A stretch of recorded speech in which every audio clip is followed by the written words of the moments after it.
They looked me straight in the eye and said, "If it's that hard for you to help us, then don't come back." And I didn't. "Hi, I'm Emily. I spent over $20,000 to save my parents' small bakery, covering rent, taxes, even my brother's camera for a project he never started. But when I finally asked where the money went, they turned on me. What happens when the good daughter stops giving? When love is confused with obligation and silence becomes survival? Have you ever been the one holding everything together until it broke you? Tell me in the comments, because some stories are too familiar to stay quiet. I never used to like silence. It used to make me nervous, like something was wrong or like someone forgot I was there. But lately, silence feels like the softest blanket. Not empty, not cold, just mine. The light was already fading when I pushed the door open. The air in my apartment held the faint smell of lemon cleaner and dried basil. I slipped off my shoes and let the quiet fold over me like a sigh. My phone buzzed once on the kitchen counter, then again. I didn't look at it. I walked past it, dropped my keys in the little ceramic dish by the sink, and opened the fridge. Leftover rice. A small bunch of bok choy I needed to use before it wilted completely. I didn't feel like cooking, but my body was tired in that way where it needed something warm. So I rinsed the greens, chopped them lazily, and dropped them into the pan with garlic and sesame oil. The sizzle filled the space like a voice. I plated my dinner on the small ceramic dish I bought from a thrift store months ago. It's chipped in the corner, but it fits just enough food for one person. I sat by the window where the late sun slid through the blinds, casting quiet stripes across the table. Outside, I could hear a seagull cry. Somewhere down the street, someone was playing the saxophone, badly, but with enthusiasm. My phone buzzed again. I glanced at the screen. 13 missed calls, all familiar names. Mom, Dad. Even the little voicemail icon had turned red, as if it was embarrassed for me. I didn't press play. Instead, I poured myself a cup of green tea, the loose leaves still spinning in the bottom of the glass teapot. I cupped the mug in my hands and sat still. This was the life I had wanted, wasn't it? Quiet, predictable, mine. I looked around. A cozy bookshelf, a secondhand couch I reupholstered myself, the basil plant I'd managed to keep alive for 4 straight months. This place didn't expect anything from me. It didn't yell. It didn't forget to say thank you. It just waited patiently for me to come home. They hadn't seen this place. No one in my family knew the address. I had moved here 6 months ago, right after the last argument, though argument wasn't even the right word.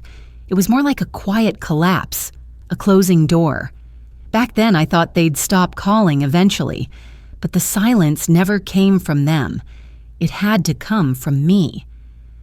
After dinner, I washed the dish, dried it carefully, and put it back in its place. The phone buzzed again. This time I walked over to it, not to answer, just to check. One new voicemail. I tapped it open, held the phone away from my ear like it might bite, and pressed play. My father's voice, worn and even. "Emily, we need to talk. The bakery's in trouble again. Give us a call." That was it. No, "Hi, honey," no, "How are you?" Not even a "We miss you." Just business as usual. The same bakery that had already cost me nearly $20,000. The same tone he used when asking for rent coverage, for freezer repairs. For payroll I never approved. I sat down at the edge of the couch and took a long sip of tea. It had cooled. I didn't warm it back up. My journal was sitting on the coffee table, a small leather-bound book I started the week I moved in. I flipped it open to a page where I had scribbled something in ink that bled a little through the paper. Cost of peace equals $20,000? I stared at that line. It wasn't a joke. It wasn't sarcasm. It was the truth I hadn't dared to say out loud. That silence, that freedom, the price had been my savings, my pride, and for a while my sleep. And still, they didn't think it was enough. I stood up and walked to my desk, opened my laptop. The screen glowed too bright for the room. I tapped in the password and clicked on an old folder. Tran Bakery, Finances, shared. I hadn't looked at it in months, but something in my father's voice, calm, entitled, itched under my skin. I needed to remember, not to punish myself, just to be sure I wasn't making it up. The file opened, rows of numbers, color-coded boxes, line items labeled flour supplier, gas utility, cash withdrawal. I took a deep breath. My tea was cold, the sun nearly gone, but the file was still there, still waiting. I didn't call him back. Helping felt good, especially at the beginning. It was late 2022 when I first noticed the signs. The bakery's Instagram hadn't posted in weeks. The Yelp page had comments like, "Closed early again" and "Cash only." One afternoon, Mom called and opened with her usual cheery tone, but her voice was thinner than usual. "We're just a little short this month," she said. "You know how it is." I knew how it was. I knew the bakery had barely made it through the pandemic. I also knew she didn't call unless it had already gone from bad to worse. That weekend, I drove out to the shop. The red awning was faded more than I remembered. One side drooped slightly, like it was tired, too. Inside, the smell of warm butter and rice flour still lingered, but the display case was half empty. Dad stood behind the counter, scrolling his phone. Mom was trying to refill napkin holders with hands that trembled just slightly. They both smiled when they saw me, but I could tell. This wasn't a check-in, it was a call for help. "Emily, you've always been good with numbers," Mom said, brushing flour off her apron. "Maybe you could take a quick look at our books?" I nodded. Of course I would. That's what daughters do. I spent the afternoon at the back table sipping lukewarm coffee and clicking through spreadsheets on Dad's ancient laptop. Expenses were high, revenue was dipping fast, and they'd already missed a payroll cycle. I went home that night thinking I could fix it. Over the next few weeks, I built them a COVID recovery plan with timelines, cost projections, suggested promotions. I emailed Dad a breakdown of what could be done if they cut certain suppliers or offered loyalty discounts. I even drafted social posts for Zach to use. I didn't expect thanks, but I did expect participation. Instead, Zach sent me a shrug emoji and said he was still thinking about the bakery's vibe. The first transfer I made was $6,000, enough to cover 2 weeks of missed payroll and avoid penalties. I wired it directly into the business account and got a one-line reply from Dad. "Got it. Appreciate it." A week later, the fridge broke. A second-hand unit, 10 years old. The bakery couldn't store milk or custard fillings, so I stepped in again. Another $2,400. This time, no one replied at all. In January, Mom started calling on Sunday nights, not to ask directly, just to vent. "This weather is killing foot traffic." Flour prices went up again. Our vendor forgot to invoice us last month, and now we're double charged. Each call ended the same way. Silence, a pause, and then her voice softening like it might crack. "Anyway, we'll get through it. Unless..." That "unless" was never said, but it always hung there. I filled in the blanks. I always did. They didn't ask me to cancel my trip to Seattle. They just told me casually over dinner, "We're a little behind on taxes. Just this once. If we don't pay by the 15th, there's a penalty." I told myself I'd still go. I told myself I could make it work. But the bonus I received that month, my one luxury, went straight into the state's tax portal under the bakery's ID. I never saw Seattle. I didn't even look at flights after that. One night, I was up late balancing my own bills. My apartment at the time wasn't anything special.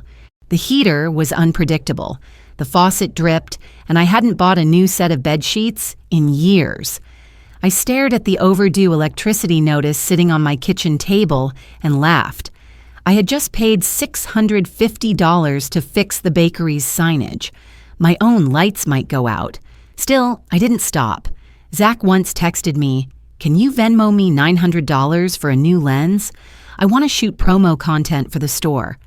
I sent it without a question. Weeks passed. No photos, no edits, no captions. When I asked how it was going, he said, "Still developing a concept." At work, I smiled through meetings. At home, I quietly budgeted so my parents wouldn't lose their business. And somehow, they still found room to complain about the font on their new menu. There was no moment when things officially changed. No clear day I became the default. But looking back now, I can see it. That moment, I gave up my trip, clicked submit on the tax payment, and sat back in my apartment eating cereal for dinner. That's when it shifted. From helping to expected. From daughter to lifeline.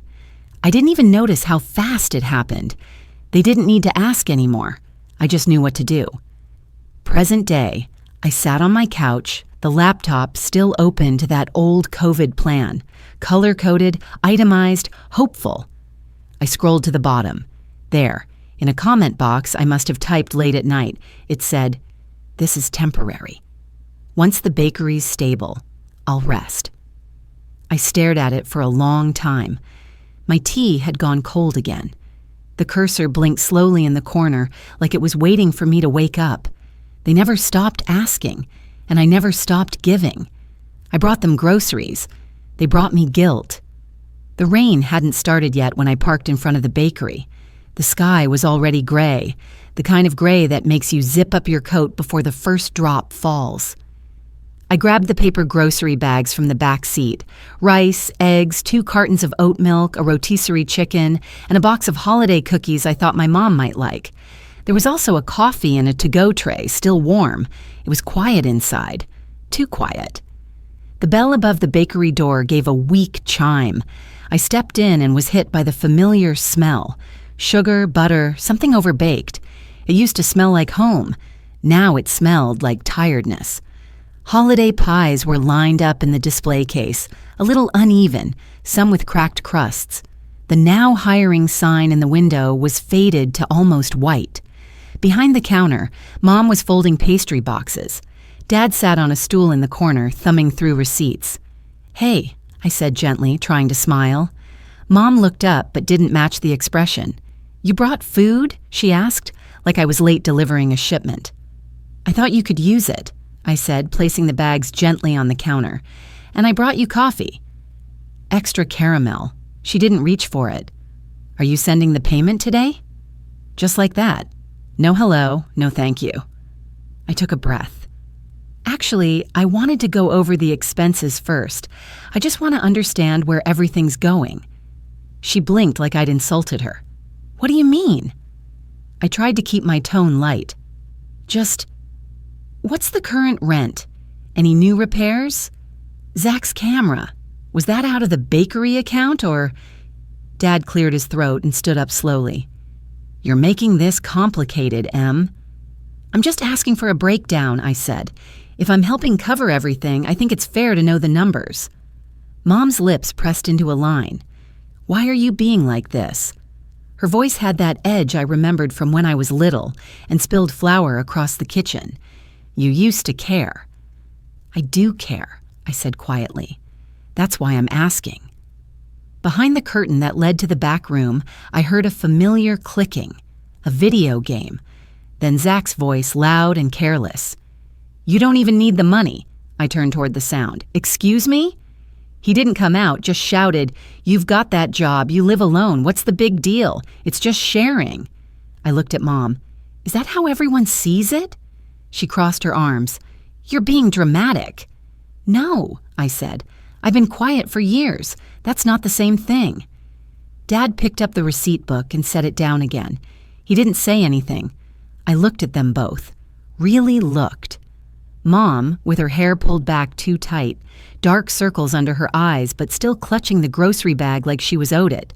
Dad standing like a bystander in his own family. I remembered being 9 years old, standing on a stool in this very kitchen, helping Mom stir batter. I remembered her saying, "This bakery is our heart. We take care of it together." Now, it just felt like I was the only one who remembered. Mom looked at me, voice sharp. "If it's that much trouble to help us, then just don't come back." Time stopped. The words hung in the air between us, not shouted, not whispered, just placed there, like a bill on a counter. I stood very still. For once, I didn't argue. I didn't beg for them to see how much I'd given up. I just nodded slowly and placed the coffee next to the rotisserie chicken. No one moved. I hear you, I said, my voice steadier than I expected. Okay. I didn't bother unpacking the rest of the groceries. I didn't tell them that the cookies were the kind Mom liked from that bakery near the harbor. I didn't say anything at all. I walked to the door, pushed it open, and stepped into the first drops of rain.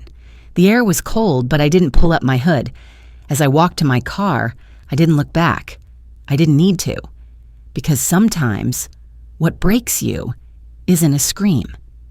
It's the quiet when no one calls you back. Sometimes the truth comes in numbers, cold, precise, unforgiving. It was one of those evenings when the world outside felt like it was folding in on itself. Rain tapped against the window, light but persistent. I wrapped myself in my oldest hoodie, the one with paint on the sleeve from college, and sat down at my desk. I hadn't turned on the overhead light, just the glow from the laptop screen filling the room in soft blue. I hadn't meant to dig. Really, I hadn't. But as I scrolled through my bank app, I saw it again. $900 for Zach's camera lens. Sent March of last year. He never sent a thank you.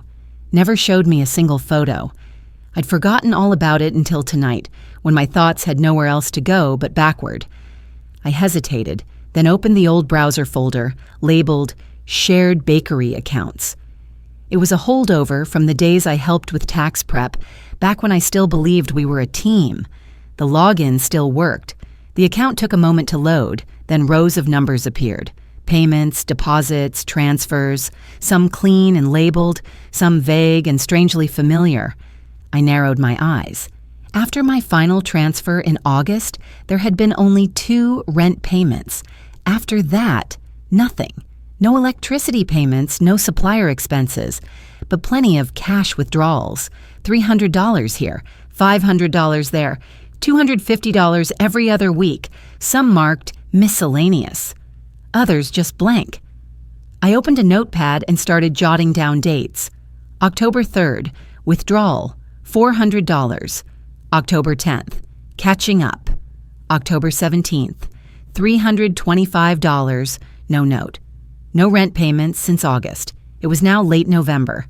I didn't want to jump to conclusions, but my stomach was already tightening. I remembered bringing groceries that first week of October. The receipt was still stuck to my fridge with a magnet. And yet, on October 6th, I found a Venmo payment labeled Catch Up on Groceries, $180. I clicked to see the transaction history more closely. Another payment. Mom's Nails, $75, and another, Zach, Gear Upgrade, $210. The rest was a blur. My hands felt cold despite the hoodie. The bank records didn't lie, and what they showed me was something I had never been willing to face. They didn't just rely on me, they took me for granted. Worse, they lied. I had walked into that bakery again and again, holding coffee, food, comfort, and behind the counter, they let me believe the money was keeping them afloat. But the reality? My help had become their cushion, their excuse not to change. I picked up my phone and dialed the bank's customer service line, not out of anger, just to be sure. A soft voice answered, "Thank you for calling. How may I assist you today?" "Hi," I said, adjusting my voice.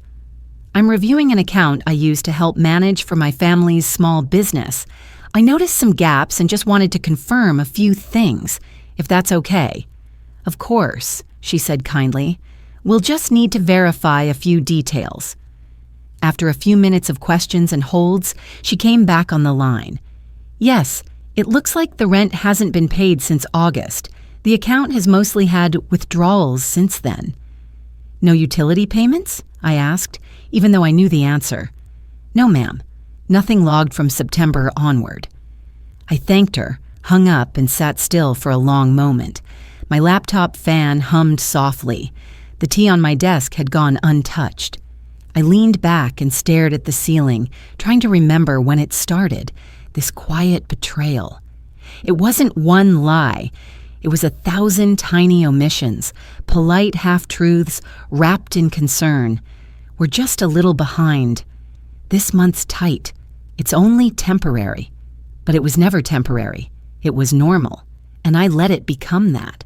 I looked back down at the spreadsheet. My notepad now had 14 separate payments I could identify as unnecessary, personal, self-serving. They didn't need saving.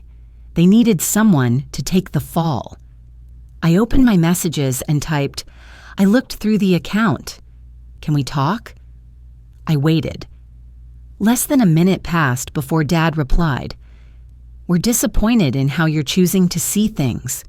No denial, no explanation, just that sentence. It hit harder than any shouting ever could. I didn't reply. I closed the laptop and sat there in the dim room, the rain still whispering against the window pane. Somewhere across town, someone else might be doing the same, sitting in silence, learning the shape of disappointment in the ones they loved most, because love without honesty becomes something else entirely. And sometimes, the numbers are what finally set you free. They always said I was the reliable one, until I asked for honesty. The harbor was quiet that afternoon. The sky was dipped in orange, the kind of color that makes you forget how cold it is outside. I sat in my car, windows fogging gently, watching the slow ripple of the water. A takeout coffee sat in the cup holder beside me, half full and long past warm. I hadn't planned to call, but the silence after that last message from Dad, it stuck to me. Not like a weight, but like something unfinished. So I pulled up the voicemail from months ago, the one where he'd said, "We need to talk. The bakery's in trouble again." I listened to it again. This time I heard the pauses differently, less like uncertainty, more like performance. I took a breath and tapped the call button. He answered on the second ring. "Emily," he said, his voice stiff, like he already regretted picking up. "Hi, Dad," I said. "Do you have a minute?" There was a beat of silence. "Sure." I didn't waste time. "I went through the account," I said, "the shared one I used for taxes." He didn't say anything, so I kept going. After my last transfer, only 2 rent payments were made. The rest, withdrawals, Venmo to Zach, payments labeled as groceries the same week I brought food. No utilities, no bakery expenses, no communication. Dad sighed. "You're focusing on the wrong things." I let that sit. He continued, "We've been under stress. You know how it is. Things got mixed up." "No," I said, my voice even. "They didn't get mixed up. They got hidden, and you let it happen." A rustling sound. Then Mom's voice, sharp and already trembling. "Emily, how dare you speak to your father like that after everything we've done for you?" I swallowed the ache in my throat. "What have you done for me exactly?" "We raised you," she snapped. "We gave you a roof, food, everything. And now you act like we're criminals." I took another breath. "I never said that. I'm just asking for honesty. I've sent over $20,000 in the past 2 years, canceled vacations, paid taxes, covered rent. And you make it sound like we begged," she cut in. "You did," I said softly. "Every single month." A pause. Then her voice dropped lower, trembling, but not from sadness. "After all we've done for you, this is how you repay us? With accusations?" From the background, I heard Zach's voice, dismissive, loud enough for me to catch. "You act like you're some kind of hero." I didn't respond to him. I didn't even flinch. "Mom," I said calmly, "I'm not angry. I'm done. There's a difference." "Oh, that's rich," she muttered. "You think just because you sent some money—" "Not some," I said. "All." The silence that followed was heavier than anything said. Dad came back on the line. "Look," he said, voice lower now, like he was tired of pretending. "If you really believe we've wronged you, maybe it's best you don't come back." I didn't feel the need to argue, not anymore. I looked out at the harbor, the sun beginning to slip behind the curve of the water. Boats swayed gently. Somewhere, a gull cried. "Then I won't," I said, and it was the easiest thing I'd said all year. No yelling, no door slamming, just the quiet end of something that had been broken for a long time. I didn't wait for a reply. I ended the call. Then slowly I opened my contacts. I tapped on each of their names, Dad, Mom, Zach, and hit block, one by one. And then I sat there, alone in my car, as the last light disappeared behind the horizon. I didn't turn on the engine. I didn't open the radio, just silence. The kind that doesn't demand, the kind that doesn't accuse, the kind that feels, finally, like mine. Healing didn't arrive with applause. It showed up quietly, with a clean kitchen and a warm loaf of banana bread. March in San Diego always feels like a soft restart. The mornings are still a little crisp, but by mid-afternoon, the sun starts streaming in through my windows like it's trying to make up for lost time. I opened all the blinds, let the air in, let it move things around. On the counter sat a bowl of overripe bananas, brown and sweet-smelling, the kind of smell that reminds you of after-school snacks and Sunday mornings. I peeled them slowly, mashed them with a fork, added cinnamon and a splash of vanilla. The oven clicked on. The kitchen warmed. I didn't bake for anyone else this time. No care packages, no favors, no guilt-laced deliveries. Just me, my chipped mixing bowl, and an old recipe I once scribbled in a notebook covered with flour stains. I still had that notebook. Tucked between cookbooks on the lowest shelf, it smelled faintly of butter and dust. On one page, in my 9-year-old handwriting, it said, "Baking makes things better." That morning, it did. Later that week, I ran into Teresa at the corner coffee shop. She runs a tiny bakery stall at the Sunday farmers market, always wearing a wide straw hat and handing out free samples like she's feeding her grandkids. "I heard you bake," she said, smiling. "Ever think about bringing something to the market, just for fun?" I almost laughed, but instead I said yes.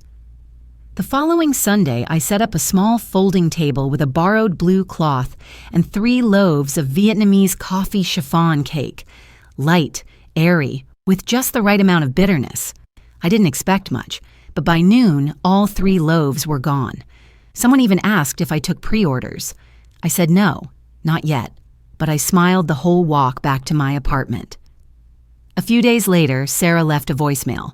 "Hey, I was just thinking about you. Coffee sometime? No heavy talks, I promise." We met at a little cafe near the park. The conversation was easy, full of the kind of laughter that doesn't ask for explanation. We didn't mention the past. We didn't have to. Afterward, I wrote in my journal, "This weekend I didn't feel responsible for anyone else," and I liked it. I closed the journal, made tea, and stepped out for a walk. The city felt different now. Not because it had changed, but because I had. There was no list running in my head, no phantom voice asking, "Did you send the money?" or "Can you cover this month?" At the corner bakery, I saw a little girl with a cinnamon bun nearly the size of her face. She took a bite and laughed with her whole body. Her dad leaned down, wiped icing from her chin, and kissed the top of her head. Something in me softened, not because I missed anything, but because, for once, I didn't. I walked home slowly, the breeze brushing past my shoulders, the scent of bread and sea air curling together in a way that made me feel settled. The apartment door clicked behind me. Inside, everything was quiet, and it wasn't lonely. It was mine. I may never go back, but I'm finally home, with myself. Sometimes peace doesn't arrive with answers or applause. It just shows up one morning like sunlight through a kitchen window and lets you exhale. I used to think love meant always saying yes, but now I know. Real love leaves space for honesty, for boundaries, and even for walking away when staying means losing yourself. Families don't fall apart from truth, they fall apart from silence. If this story reminded you of someone or something you've carried quietly for too long, I hope you'll share it, or just sit with it a while, because healing often starts in the quietest places.